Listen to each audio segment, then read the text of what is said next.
আসি আজকের আলোচনায়। আজকে আমরা হুলিয়া পরবর্তী আলোচনা করব। আজকে কি আলোচনা করব? আজকে আমরা আলোচনা করব সম্পত্তি ক্রোক। এই সম্পত্তি ক্রোক আসলে একজন ব্যক্তিকে আদালতে হাজির করার সর্বশেষ ধাপ। এরপরে তার আসলে আর কোনো কিছু থাকে না, তার অনুপস্থিতিতে বিচার কার্যক্রম পরিচালনা করতে হয়। তাহলে একটি মামলা বা এফআইআর হওয়ার পর আসামিকে হাজির করার ক্ষেত্রে প্রথম ধাপ তার প্রতি সমন জারি করা। তবে সব অপরাধের ক্ষেত্রে প্রথমেই সমন জারি করা হয় না, প্রথমে গ্রেফতারি পরোয়ানাও জারি করা হয়। তবে কিছু কিছু অপরাধ রয়েছে, ছোট অপরাধ, যেই অপরাধগুলোতে প্রথমে অভিযুক্ত ব্যক্তির প্রতি সমন ইস্যু করে আদালত, আবার কিছু কিছু ব্যক্তির প্রতি সরাসরি গ্রেফতারি পরোয়ানা ইস্যু করে। তাহলে কখন সমন ইস্যু করবে, কখন গ্রেফতারি পরোয়ানা ইস্যু করবে, এটা আদালত কিসের ভিত্তিতে করে? এটা করে ফৌজদারি কার্যবিধির দ্বিতীয় তফসিল মোতাবেক। দ্বিতীয় তফসিলের 8টি কলাম আছে। 4 নাম্বার কলামে লেখা আছে যে সংশ্লিষ্ট যে পেনাল কোডের অপরাধ, সেই অপরাধের ক্ষেত্রে আদালত প্রথমে আসামির প্রতি কি ধরনের পরোয়ানা ইস্যু করবে, গ্রেফতারি পরোয়ানা নাকি সমন। তো সেই মোতাবেক প্রথমে আদালত হয় সমন দেয়, নইলে গ্রেফতারি পরোয়ানা দেয়। গ্রেফতারি পরোয়ানা যদি কার্যকর করা না যায়, সেই ক্ষেত্রে কি করা হয়? হুলিয়া জারি করা হয়। তাহলে হুলিয়া জারির পূর্ব শর্ত কি? হুলিয়া জারির পূর্ব শর্ত হলো যে আসামির প্রতি গ্রেফতারি পরোয়ানা ইস্যু করা। অর্থাৎ কারো প্রতি যদি আদালত গ্রেফতারি পরোয়ানা ইস্যু না করে, অর্থাৎ ধরেন কোনো একটা অপরাধে একজন ব্যক্তির প্রতি আদালত কি করলো? সমন ইস্যু করলো। সমন ইস্যু করার পরেই কি আদালত ডাইরেক্ট কি হুলিয়াতে চলে যেতে পারবে? না। সমন ইস্যুর পরে অবশ্যই গ্রেফতারি পরোয়ানা ইস্যু করতে পারবে। গ্রেফতারি পরোয়ানা ইস্যু না করে কোনোভাবেই ওই আসামির সম্পত্তি না, তার প্রতি হুলিয়া জারি করতে পারবে না। হুলিয়া জারি করতে হলে অবশ্যই গ্রেফতারি পরোয়ানা ইস্যু করতে হবে। তাহলে গ্রেফতারি পরোয়ানা ইস্যু করার পরেই কেবল হুলিয়া জারি করা যায়, এবং হুলিয়া জারির পরে সম্পত্তি ক্রোক করা যায়। এগুলো এক একটা ধাপ বা চেইন অফ অ্যাকশন বা এক্সিকিউশন। অর্থাৎ কোনো একটা আবেদন দিলে, আমরা যখন একটা আবেদন দিই, এটা যখন যথাযথ মাধ্যম বলি, তখন কিন্তু আপনি যদি এসএফএ থাকেন, প্রথমে আপনি মেজর অফিসে দিবেন, মেজর অফিস থেকে আরআই অফিসে যাবে, আরআই অফিস থেকে হয়তো ডিসি অফিসে যাবে। এই যে ধাপ, এখন হুট করে আপনি ডাইরেক্ট একটা আবেদন কিন্তু ডিসি অফিসে প্রেরণ করতে পারেন না, এই ধাপগুলো শেষ না করে পারেন না। এইখানেও বিষয়টা সেম। আসামিকে গ্রেফতারের প্রথমে আসামিকে হাজির করার জন্য সমন দিবে, সমন অথবা গ্রেফতারি পরোয়ানা দিবে। গ্রেফতারি পরোয়ানা কার্যকর করা না গেলে হুলিয়া জারি করবে। হুলিয়া জারি কার্যকর করার পরও যদি আসামি আত্মসমর্পণ না করে, সেই ক্ষেত্রে সেই আসামির সম্পত্তি ক্রোক করা যাবে। ক্রোক মানে হলো সেই সম্পত্তিটাকে ফ্রিজ করে দেওয়া, সে যেন আর ব্যবহার না করতে পারে। এখন আসামি কোনোভাবেই হাজির হচ্ছে না, তখন কি করা যাইতে পারে? আসামির সম্পত্তি ক্রোক করা যাইতে পারে। তবে এর আগে কিন্তু যখন এইসব আইন হয়, এর আগে গোষ্ঠী আইন ছিল। অর্থাৎ কোনো একজন ব্যক্তি অপরাধ করেছে, তার গোষ্ঠী ধরে তাদেরকে শাস্তি দেওয়া হতো। যার কারণে কিন্তু বাংলাদেশে এখন এই ট্রেডিশনটা আছে, যখন সরকারি চাকরি হয় তখন কিন্তু, এখন হয়তো প্র্যাকটিক্যালি আইনে নাই, বাট এটার কিন্তু চর্চা ছিল, বা এখনও কিন্তু বাবা বা চাচা কেউ যদি রাজনৈতিক দলের সাথে সম্পৃক্ত থাকে, এটা কিন্তু তার চাকরির ভেরিফিকেশনে বেশ প্রভাব পড়ে। তো এটা মূলত ওই গোষ্ঠী আইনের ধারাবাহিকতা। কোনো ব্যক্তির গোষ্ঠীতে যদি ডাকাত থাকে, তাহলে তার সরকারি চাকরি পাওয়া মোটামুটি অনিশ্চিত ছিল আগে, কিন্তু এখন কিন্তু গণতান্ত্রিক রাষ্ট্রে এই ব্যবস্থাটা নাই, এবং গোষ্ঠী আইনও নাই। গণতন্ত্রে ইন্ডিভিজুয়ালিটি বা স্বতন্ত্রতা হলো প্রধান এবং প্রথম উপাদান। মানে হলো সেই ব্যক্তি কি করলো, হিস হিস হুস হুস, মানে যার যার তার তার। এটা একটা মজার ইংরেজি দুষ্টামি করে বলছি, এটা কোনো আবার সিরিয়াসলি নিয়েন না। মানে যার যার অপরাধ তার তার করতে হবে, এই জন্য তার সম্পত্তি ক্রোক করা যাবে। এখন আসামি নাই, আসামির মাকে বাবাকে কি আপনি ধরে নিয়ে যেতে পারবেন? আসামি যাতে হাজির হয়, এটা তো করা যাবে না। তখন কি করতে পারবে? তার সম্পত্তিকে ফ্রিজ করে দিতে পারবে আদালত। আদালত এই সম্পত্তি যাতে সেই ব্যক্তি বিক্রি করতে না পারে, ব্যবহার করতে না পারে, এই ধরনের একটা ব্যবস্থা গ্রহণ করবে। তো এই ব্যবস্থাটা কি? এটাই হলো ক্রোক। তাহলে এই ক্রোকের বিষয়ে 88 ধারায় আলোচনা করা হয়েছে, এবং এখানে অনেকগুলো উপধারা আছে, কিন্তু আমরা মূলত এখানে 3 এবং 4 এই দুইটা উপধারা আমাদের সূচি বইগুলোতে আছে, বা বেশিরভাগ যে সহায়িকা বই আছে এগুলোতে বেশিরভাগ 3 আর 4 এর বিষয়টা বিবরণ আছে, বাট আমরা এখানে বিস্তারিতভাবে পড়ব। প্রথম উপধারায় বলা আছে যে যদি কোনো ব্যক্তির প্রতি ফৌজদারি কার্যবিধির 87 ধারা মোতাবেক হুলিয়া জারি করার পরও সেই ব্যক্তি যদি হাজির না হয় বা আত্মসমর্পণ না করে, তাহলে আদালত যে কোনো সময় এই হুলিয়াধীন ব্যক্তি অর্থাৎ যার প্রতি হুলিয়া জারি করা হয়েছিল সেই ব্যক্তির স্থাবর অস্থাবর যে কোনো প্রকার সম্পত্তি ক্রোক করার আদেশ প্রদান করতে পারবেন। তাহলে আদালত যে কারো সম্পত্তি ক্রোক করে, এটার এখানে ক্ষমতাটাই 88 ধারায় দেওয়া আছে। এবং এইখানে একটা গুরুত্বপূর্ণ নৈর্ব্যক্তিক প্রশ্ন হলো যে কারো সম্পত্তি ক্রোকের আদেশ দানের পূর্ব শর্ত কি, মানে কি করার পর এই সম্পত্তি ক্রোক করতে পারবে, কি করার পর? হুলিয়া জারির পর, অর্থাৎ 87 ধারা মোতাবেক হুলিয়া জারি। তাহলে হুলিয়া জারি পূর্ব শর্ত হলো গ্রেফতারি পরোয়ানা। গ্রেফতারি পরোয়ানার আর কোনো পূর্ব শর্ত নাই, সরাসরি গ্রেফতারি পরোয়ানা আদালত ইস্যু করতে পারে। তাহলে এখানে এই অবজেক্টিভটা সম্ভবত 23 সালে বা সাম্প্রতিক সময়ে আসছিল যে হুলিয়া জারি পূর্ব শর্ত কি। তাহলে যদি অপশন আছে যে গ্রেফতারি পরোয়ানা, হুলিয়া, সমন জারি করা, এইগুলো প্রত্যেকটাই আলটিমেটলি পূর্ব শর্ত ধরে নেওয়া যায়। বাট আইনে উল্লেখ আছে কি 87 ধারা, 87 ধারার বিধান পালন করার পর সম্পত্তি ক্রোক করা যাবে। তাহলে সঠিক উত্তর হবে শুধু 87 ধারা, অর্থাৎ সম্পত্তি হুলিয়া জারি। সম্পত্তি ক্রোকের পূর্ব শর্ত হুলিয়া জারি।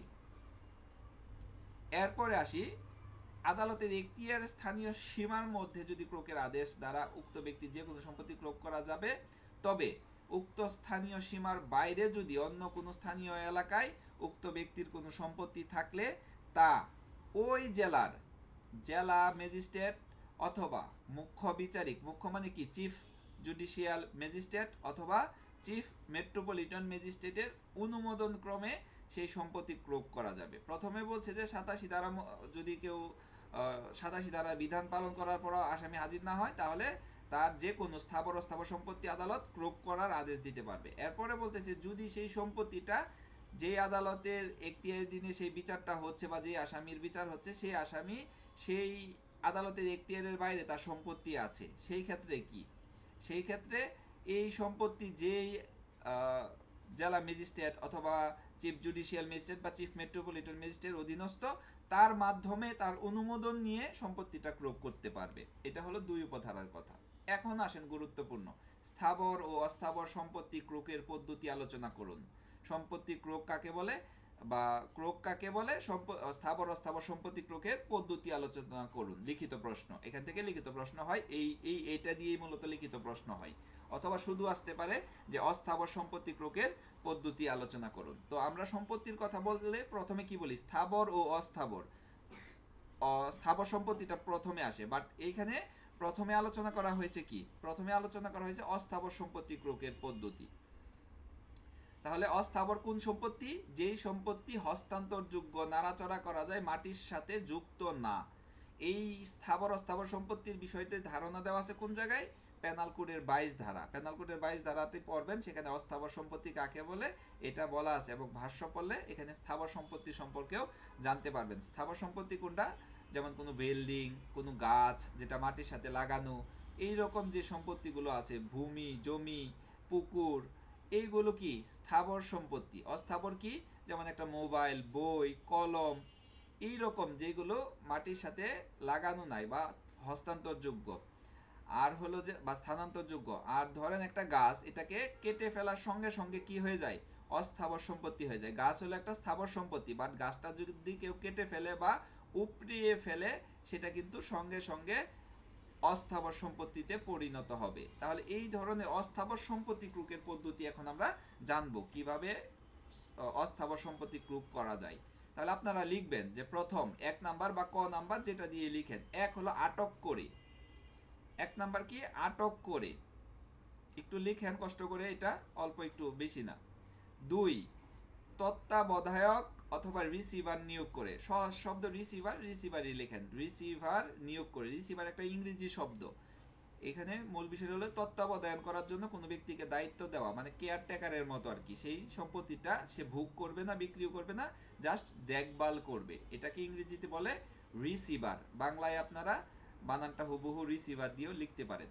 1 নাম্বার হলো আটক করে, 2 নাম্বার হলো রিসিভার নিয়োগ করে।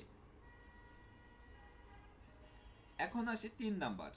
3 নাম্বার হলো লিখিত আদেশ দ্বারা হুলিয়াধীন ব্যক্তি অর্থাৎ যার প্রতি হুলিয়া জারি করা হয়েছিল সেই ব্যক্তি বা তার পক্ষে অপর কোনো ব্যক্তি কর্তৃক উক্ত সম্পত্তি হস্তান্তর নিষিদ্ধ করে। ধরেন তার একটা মোটরসাইকেল আছে, মোটরসাইকেলটা আপনি কি করলেন, ক্রোক করবে আদালত, কি করবে, এই মোটরসাইকেলটা প্রথমে আটক করতে পারে। 2 নাম্বার হলো যে ধরেন মোটরসাইকেল না, বড় একটা গাড়ি যেটা মুভ করা যায় না, এই ক্ষেত্রে কি করবে আদালত, প্রথমে আটক করলো, তারপরে একটা রিসিভার নিয়োগ করলো যাতে এই গাড়ির কেউ অন্য কেউ ক্ষতি করতে না পারে দেখভাল করার জন্য। 3 নাম্বার হলো যে এই এমন একটা লিখিত আদেশ দিবে যার প্রতি হুলিয়া জারি করা হয়েছিল, মানে যে হাজির হয় নাই সেই ব্যক্তি অথবা তার পক্ষে তার কোনো প্রতিনিধি, হইতে পারে তার ছেলে, হইতে পারে তার অফিসের কোনো কলিগ বা কর্মচারী, সেই ব্যক্তি যেন এই সম্পত্তি কি করতে না পারে, হস্তান্তর করতে না পারে, এটা আদালত নিষিদ্ধ করে দিবে, হস্তান্তর নিষিদ্ধ করে। এর মাধ্যমে সেই অস্থাবর সম্পত্তিটা ক্রোক করা যায়। এরপরে আরো একটি বিষয় জানবো আমরা, এটা হলো যে আদালতের নির্দেশ অনুযায়ী বা আদালত যেমন মনে করেন, যদি উপরে যে তিনটা পদ্ধতি বললাম, প্রথমত কি আটক করে, দ্বিতীয়ত কি রিসিভার বা তত্ত্বাবধায়ক নিয়োগ করে, তৃতীয়ত হলো লিখিত আদেশ দ্বারা হুলিয়াধীন ব্যক্তি অথবা তার কোনো প্রতিনিধি যাতে এই সম্পত্তি হস্তান্তর করতে না পারে এটা নিষিদ্ধ ঘোষণা করে। এই 3টা পদ্ধতি আদালত যদি বলে 3টা পদ্ধতি পালন করতে হবে অথবা যে কোনো 2টি, আদালতের নির্দেশ ক্রমে উপরের সব কয়টি অথবা যে কোনো 2টি ব্যবস্থা গ্রহণের মাধ্যমে অস্থাবর সম্পত্তি ক্রোক করা যায়। তাহলে অস্থাবর সম্পত্তি ক্রোকের পদ্ধতি হলো 4টি টোটাল। প্রথম আটক করে, দ্বিতীয় রিসিভার নিয়োগ করে, তৃতীয় হলো যে হস্তান্তর নিষিদ্ধ করে, 4 নাম্বার আদালতের নির্দেশক্রমে উপরের সবগুলো অথবা যে কোনো 2টি পদ্ধতি গ্রহণ করে।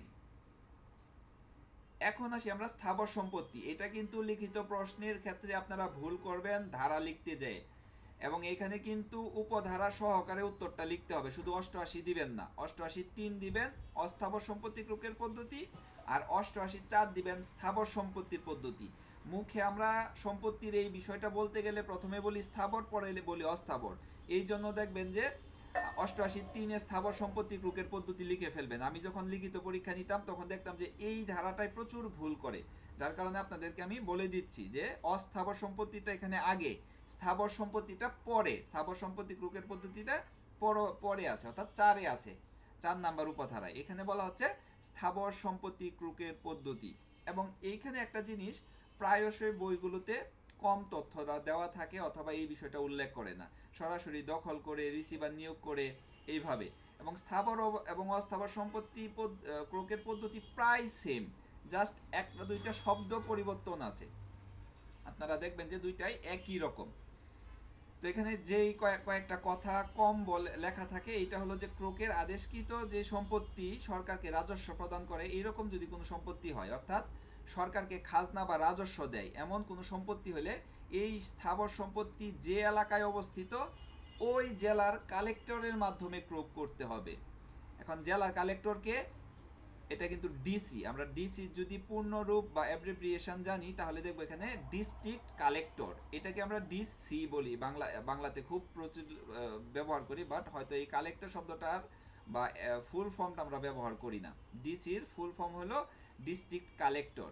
তো এই ডিসি বা জেলা প্রশাসক মহোদয়ের মাধ্যমে কি করতে হবে, সেই স্থাবর সম্পত্তিটা ক্রোক করতে হবে। অর্থাৎ যদি খাজনা প্রদানকারী, খাজনা কি জমি, যদি জমি হয়, মূল খুব সহজভাবে যদি বলি, যেটা খাজনা প্রদান করে বা রাজস্ব প্রদান করে, এমন জমি হলে ওই জেলার কালেক্টরের মাধ্যমে সম্পত্তিটা ক্রোক করতে হবে। এবং অন্যান্য সকল ক্ষেত্রে নিম্নলিখিত পদ্ধতিতে সম্পত্তিটা ক্রোক করতে হবে। তাহলে এই কথাটা কেউই আমরা বলি না। স্থাবর সম্পত্তি তো বিল্ডিংও হইতে পারে, তো বিল্ডিংয়ে তো আর খাজনা দেয় না, এখানে তো কর দেয়, ট্যাক্স দেয়, বাট খাজনা বা রাজস্ব দেয় কি জমি, যেটা জমি জাতীয় কিছু থাকলে। তো এই ক্ষেত্রে অথবা যদি অন্য কোনো জমি স্থাবর সম্পত্তি রাজস্ব প্রদান করে, সেই ক্ষেত্রে জেলার কালেক্টরের মারফতে বা মাধ্যমে ক্রোক করতে হবে। আর অন্যান্য সকল স্থাবর সম্পত্তির ক্ষেত্রে এখন যে পদ্ধতিটা বলবো আমি, এই পদ্ধতিতে ক্রোক করতে হবে। প্রথমত দখল করে, আর অস্থাবর সম্পত্তি আটক করে। যেহেতু অস্থাবর সম্পত্তি নাড়ানো যায়, হস্তান্তর করা যায়, এটা আটক করা যায়, কিন্তু স্থাবর সম্পত্তি তো আর আটক করা যায় না। যেমন একটা পুকুর আপনি আটক করবেন কিভাবে, তো এটা কি করা যায়, দখল করা যায়। তাহলে অনেকেই কিন্তু আবার এখানে একই শব্দ লিখে ফেলেন, আটক করে। আটক করে, দখল আর আটকের মধ্যে পার্থক্য আছে। আটক হলো যাকে আপনি নিয়ে যাইতে পারবেন আটক করে, আটকিয়ে বা গ্রেফতার করে, এরকম বিষয়টা। তো সম্পত্তি তো আর গ্রেফতার করা যায় না, মানে নিয়ে যাওয়া যাবে আটক করে। আর অস্থাবর সম্পত্তি আটক করা যায়, স্থাবর সম্পত্তি দখল করা যায়। এই জন্য স্থাবর সম্পত্তি ক্রোকের প্রথম পদ্ধতিটাই হলো দখল করতে হবে বা দখল করে। দ্বিতীয়ত সেই অস্থাবর সম্পত্তির মতো রিসিভার নিয়োগ করে, অর্থাৎ সম্পত্তিটা দেখভাল করবে এরকম রিসিভার নিয়োগ করে। তৃতীয়ত কি, লিখিত আদেশ দ্বারা এই হুলিয়ানিত ব্যক্তি বা তার পক্ষে অপর কোনো ব্যক্তি যাতে কি করতে না পারে, খাজনা প্রদান করতে না পারে বা সম্পত্তিটা হস্তান্তর না করতে পারে। তাহলে স্থাবর সম্পত্তির ক্ষেত্রে এখানে একটা শব্দ এখানে বেশি আছে, এটা হলো যে হুলিয়াদিন ব্যক্তি বা তার প্রতিনিধি হয়ে অপর কোনো ব্যক্তি যাতে কি করতে না পারে, খাজনা প্রদান করতে না পারে, খাজনা প্রদান নিষিদ্ধ করে দিবে, অথবা সম্পত্তিটা যাতে হস্তান্তর করতে না পারে, মানে বিক্রি করতে না পারে, এই বিষয়টা মাধ্যমে সেই সম্পত্তি ক্রোক করা যায়। এবং 4 নাম্বার যে পদ্ধতি, এটা সেই অস্থাবর সম্পত্তির মতোই। কিরকম, আদালতের নির্দেশ অনুযায়ী উপযুক্ত মানে উপরে উল্লেখিত সকল ব্যবস্থা অথবা যে কোনো দুইটি ব্যবস্থা গ্রহণ করে সেই স্থাবর সম্পত্তি ক্রোক করা যায়। এই হলো স্থাবর সম্পত্তি ক্রোকের পদ্ধতি। এখান থেকে কিন্তু আজকে আমি আপনাদেরকে একটা হোমওয়ার্ক দিচ্ছি, সবাই একটু লিখেন যে একটা বাড়ির কাজ। বাড়ির কাজ কি, ক্রোক কাকে বলে, স্থাবর ও অস্থাবর সম্পত্তি ক্রোকের পদ্ধতি আলোচনা করুন। এটা হলো আপনাদের লিখিত কাজ, লিখিত বাড়ির কাজ। এখন লিখবেন, লিখে প্রয়োজনে আমার পার্সোনাল মেসেঞ্জারে দিবেন, অথবা এই গ্রুপেও দিতে পারেন। দেখবো যে নিজে নিজে বই না দেখে সাজাবেন, কে কত সুন্দর করে সাজাতে পারেন। এটা অত্যন্ত গুরুত্বপূর্ণ একটা টপিক, এটা থেকে প্রশ্ন হওয়ার সম্ভাবনা এবার অনেক আছে। এখন আসেন, এটা তো স্থাবর অস্থাবর সম্পত্তি ক্রোকের পদ্ধতি আলোচনা করলাম। এখন যদি সম্পত্তিটা হয় কি জীবন্ত প্রাণী বা পচনশীল কোনো বস্তু, এই ক্ষেত্রে আপনি কিভাবে সম্পত্তিটা ক্রোক করবেন বা পরবর্তী কার্যক্রমগুলো কি হবে। এখন জীবন্ত প্রাণী অথবা পচনশীল বস্তু, পচনশীল বস্তু কেমন, এটা হতে পারে ধরেন মাছ, মাছ অথবা হতে পারে লবণ, লবণ পচনশীল না বাট গলে যায় রাখলে, অথবা হতে পারে কোনো কেমিক্যাল, অথবা হতে পারে কোনো জলীয় পদার্থ যেটা হলো যে উড়ে ভ্যানিশ হয়ে যেতে পারে বেশিক্ষণ আটকে রাখলে, এরকম। অথবা হতে পারে ধরেন একজনে ধরেন হাঁসের বাচ্চা নিয়ে যাচ্ছে বা হাঁসের বাচ্চা আছে এরকম একটা গাড়ি সহ ক্রোক করলেন কোনো কারণে, সেই ক্ষেত্রে আসলে পরবর্তী পদ্ধতিটা কি।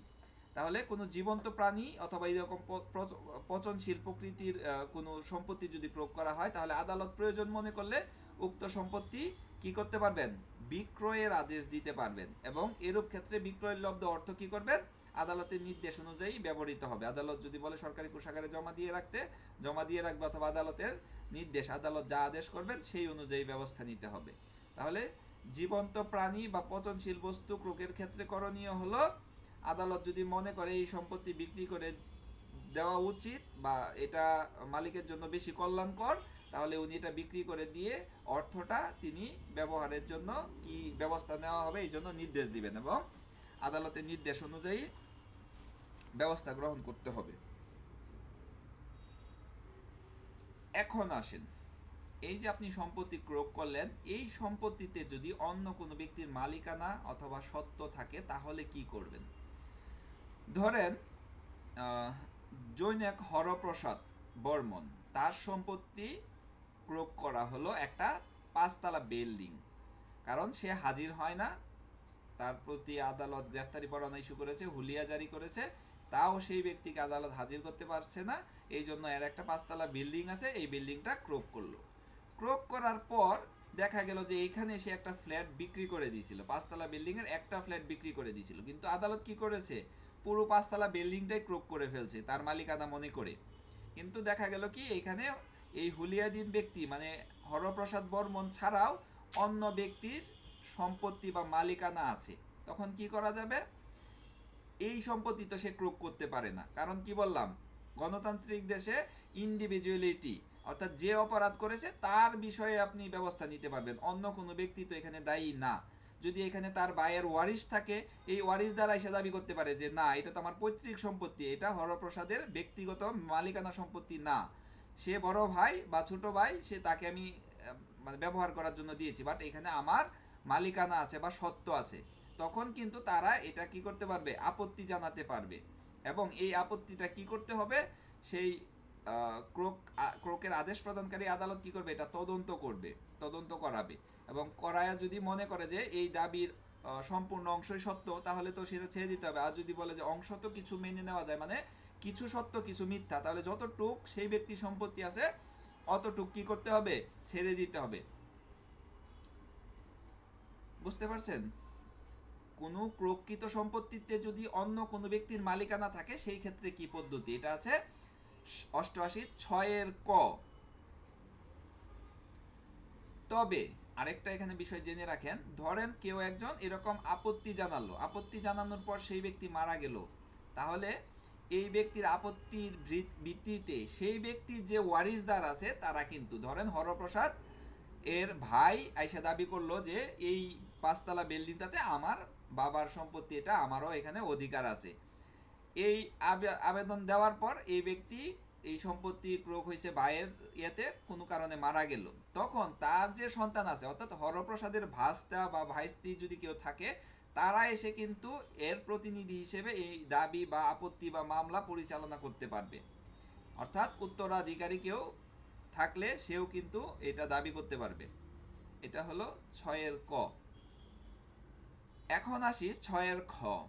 এটাতে বলা হচ্ছে যে প্রকৃত সম্পত্তিতে যদি অন্য কোনো ব্যক্তির মালিকানা সত্ত্ব থাকে, তাহলে ক্রোকের আদেশ দানকারী যে আদালত, সেই আদালত বা সম্পত্তিটা যে স্থানীয় সীমার মধ্যে অবস্থিত, সেই স্থানীয় সীমার জেলা ম্যাজিস্ট্রেট অথবা চিফ জুডিশিয়াল ম্যাজিস্ট্রেট অথবা চিফ মেট্রোপলিটন ম্যাজিস্ট্রেট আদালতে ক্রোকৃত সম্পত্তি সংক্রান্তে কি করতে পারবে, আপত্তি বা দাবি উত্থাপন করা যাবে। তাহলে যেই এলাকায় সেই সম্পত্তিটা অবস্থিত, সেই স্থানীয় সীমার জেলা ম্যাজিস্ট্রেট, চিফ জুডিশিয়াল ম্যাজিস্ট্রেট বা চিফ মেট্রোপলিটন ম্যাজিস্ট্রেটে যদি অন্য কারো এই ক্রোকৃত সম্পত্তিতে কোনো মালিকানা বা সত্ত্ব থাকে, তাহলে তারা কি করতে পারবে, দাবি জানাতে পারবে বা আপত্তি জানাতে পারবে।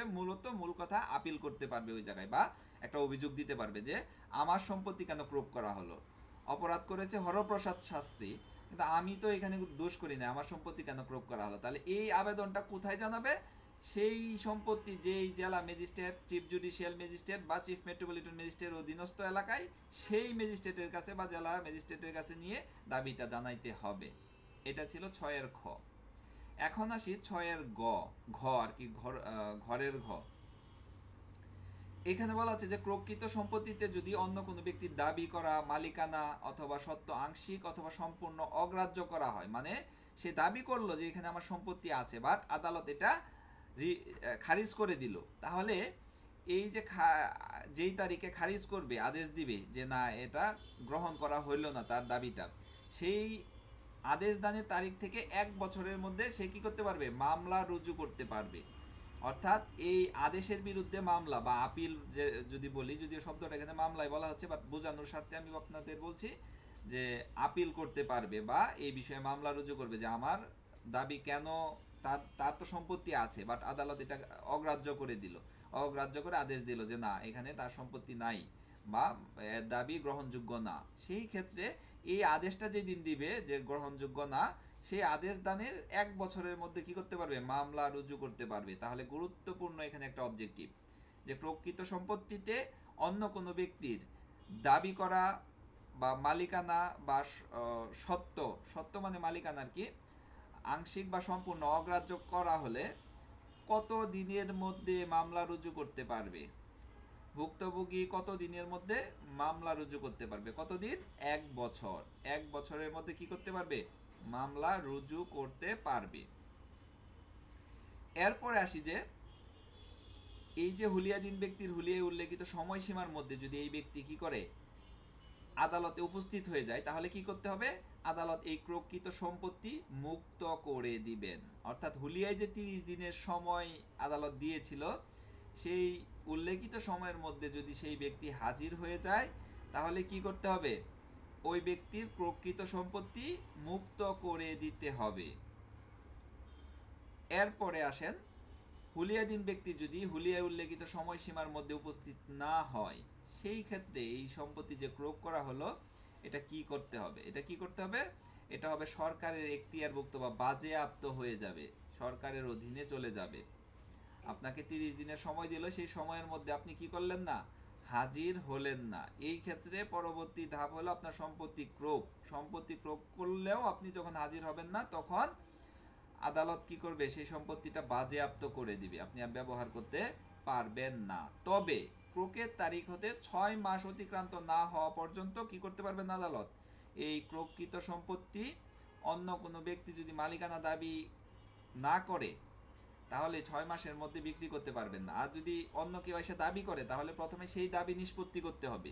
আরেকজন এসে কি করলো? দাবি করলো যে এখানে আমার মালিকানা আছে, তখন তো আর 6 মাসের মধ্যেও পারবে না। যদি 6 মাসের মধ্যেও সেই মালিকানা নিষ্পত্তি করতে না পারে, তাহলে এই মালিকানা নিষ্পত্তি না হওয়া পর্যন্ত বিক্রি করতে পারবে না। তবে যদি আর কেউ দাবি করলো না, ধরেন যেই সম্পত্তিটা, যেই হরপ্রসাদ শাস্ত্রীর বাড়িটা আমরা কি করলাম? ক্রয় করলাম, এই ক্রয়কৃত বাড়িটি সম্পর্কে কোনো দাবি আসলো না, দাবি দেওয়া নাই আর, মানে ওনার নিজেরই একান্ত সম্পত্তি। সেই ক্ষেত্রে আদালত 6 মাস অতিক্রান্ত, 6 মাস ওয়েট করবে, বিক্রি করবে না। 6 মাস অতিক্রান্ত হওয়ার পর আদালত কি করবে? এটা বিক্রয় করতে পারবে, কিন্তু 6 মাসের আগে কি করতে পারবে না? বিক্রয় করতে পারবে না। হরপ্রসাদ হাসে, সে আমার ব্যাচমেট, যার কারণে তার নামটা আমি শাস্ত্রী হিসেবে ব্যবহার করছি। শাস্ত্রী হলো যে শাস্ত্র জানে, মানে খুব সম্মানিত একটা পদ কিন্তু হরপ্রসাদ শাস্ত্রী। যাই হোক, এটা মজা করে নিছি, মন খারাপ করবা না, হ্যাঁ? আচ্ছা, এখন আসেন এই যে ব্যক্তি সম্পত্তি ক্রয় করা হয়েছে, এই সম্পত্তিটা যদি কি হয়? অতি দ্রুত ও পচনশীল হয় বা স্বাভাবিকভাবে পচনশীল হয়, তাহলে কি করতে পারবে? মালিকের পক্ষে যদি এটা বিক্রি করে দেওয়া উপযুক্ত মনে করে আদালত, তাহলে আদালত বিক্রয় করে দিবেন। এখানেও আইসা শেষমেশ এই কথাটা আবার বলছে। ধরেন কোন একজন ব্যক্তি সম্পত্তি ক্রয় করলেন, কি সম্পত্তি? সেটা হলো ধানের ক্ষেত, ধান পেকে গেছে। এখন আদালত কি সেটা পাহারা দিয়ে দিনের পর দিন রাখবে?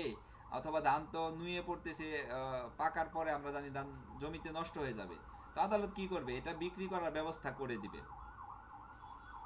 বিক্রি করে মালিকের পক্ষে এটা মঙ্গলজনক। অথবা ধরেন তার গৃহপালিত সরি পশু আছে, ছাগল আছে, অথবা হাঁস আছে, মুরগি আছে, তো এইগুলো আদালত কতদিন ক্রয় করে রাখবে? ক্রয় করে যদি এটা মালিকের পক্ষে বিক্রয় করে দেওয়াটাই মূলত যদি মঙ্গলজনক হয়, আদালত এটা বিক্রয় করে দিতে পারবেন, এখানেও বলা হয়েছে। তাহলে আমরা এখানে ক্রয়ের পদ্ধতি এবং পরবর্তী কার্যক্রমগুলো ধাপে ধাপে জানলাম। এখন আসেন, যদি একটা সংজ্ঞা চায় যে ক্রোকি পরোয়ানা কাকে বলে, যেমন গ্রেফতারি পরোয়ানা, এখানে ক্রোক করা হয় যে পরোয়ানা মূলে, এই পরোয়ানাটাকে বলে কি? ক্রোকি পরোয়ানা, মানে ক্রোক করার যে পরোয়ানা। তো গ্রেফতার হলো 46 ধারা, আর গ্রেফতারি পরোয়ানা কত? 75 ধারা। তাহলে ক্রোক 88 ধারা, বা ক্রোকি পরোয়ানাও কিন্তু এই 88 ধারায়। তাহলে একটু সংজ্ঞাটা আমরা লিখি, যদিও আমি আপনাদেরকে শীটের মধ্যে সংজ্ঞাটা দিয়ে দিব, তারপরে একটু লিখি। ক্রোকি পরোয়ানা কোনো আসামির বিরুদ্ধে ফৌজদারি কার্যবিধির, কোনো আসামির বিরুদ্ধে ফৌজদারি কার্যবিধির 75 ধারায় গ্রেফতারি পরোয়ানা এবং 87 ধারায় হুলিয়া জারির পরও যদি আসামিকে গ্রেফতার করা না যায়, বা হুলিয়াধীন ব্যক্তি আত্মসমর্পণ না করে, আমি আবারও বলছি, কোনো আসামির বিরুদ্ধে ফৌজদারি কার্যবিধির 75 ধারা মোতাবেক গ্রেফতারি পরোয়ানা, শাহিন প্রশ্ন পরে শুনবো, একবারে শেষ করে দিই, কারণ স্ক্রিনে রেকর্ড করলে প্রচুর পরিমাণে জায়গা খায়, এটা আপলোড দেওয়া যায় না। আজকে ইউটিউবে একটা ভিডিও দিয়ে তারপরে আপনাদেরকে প্রথম ভিডিওটা দিলাম, অনেকেই ভিডিও পায় নাই। তো পরে প্রশ্নটা শুনবো, একটু লিখে রাখেন। ক্রোকি পরোয়ানা হলো কি? কোনো আসামির বিরুদ্ধে ফৌজদারি কার্যবিধির 75 ধারায় গ্রেফতারি পরোয়ানা এবং 87 ধারায় হুলিয়া জারির পর যদি গ্রেফতার কার্যকর করা না যায়, অথবা হুলিয়াধীন ব্যক্তি যদি আত্মসমর্পণ না করে, তখন তাকে আদালতে আত্মসমর্পণে বাধ্য করার জন্য তার স্থাবর ও অস্থাবর সম্পত্তি বাজেয়াপ্তকরণ বা সরকারি হেফাজতে নেওয়ার জন্য আদালত কর্তৃক স্বাক্ষরিত ও সিলমোহরকৃত যে পরোয়ানা ইস্যু করা হয়, তাকে ক্রোকি পরোয়ানা বলে। আর এটাই কিন্তু আমরা ক্রোকের সংজ্ঞায় লিখতে পারি। জাস্ট শুধু এখানে এই আদালত কর্তৃক উক্ত ব্যক্তির সম্পত্তি সরকারি হেফাজতে নেওয়াই হলো ক্রোক।